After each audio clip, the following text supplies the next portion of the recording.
Don't know where to start with that one, sorry. It feels a little ironic that the new guy on the block is given the history moment, but here I am.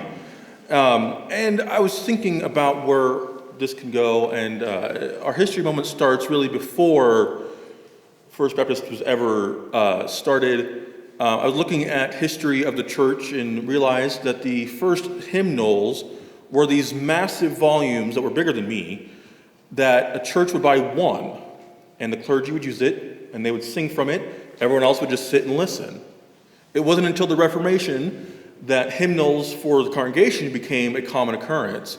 And in the most places, it was you had to go out and buy your own hymnal.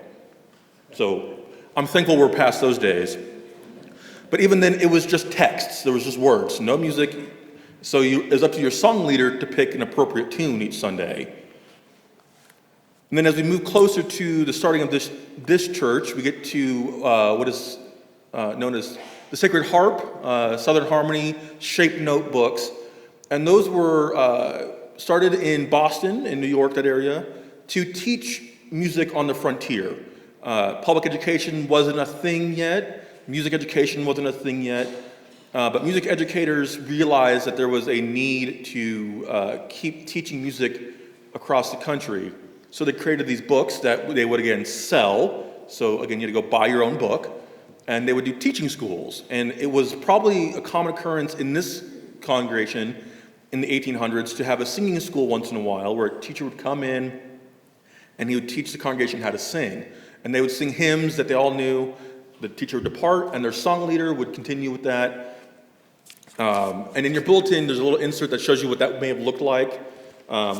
Also, a note, Mark, this is for you. The tenor was the melody. So all of you who sing tenor would have been the melody people. Everyone else would have sang parts, would have sang accompaniment. So that changed in the 1900s-ish as music kept developing.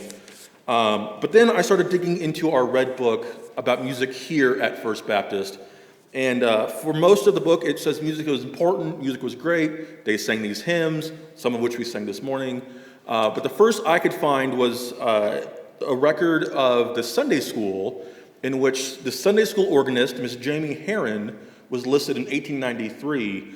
And I was explaining to members of the choir and some of the other staff members that choir and music was the responsibility of the Sunday schools up until the 1900s. So any choirs that were formed, any special music was done by the Sunday school children, the Sunday school adults. And so a music minister was not really a thing in the 1800s, and at least at this church, the first music minister was the choir director hired in 1937, which you'll see on the other side. I went through and listed all the music ministers I could find. But it wasn't until 1960 that the idea of a minister of music in this church became a common occurrence. And it just shows the importance and power of music, not only in the church at large, but in the church here, that they voted to hire someone whose calling it was to minister through music and to lead the congregation in song and worship.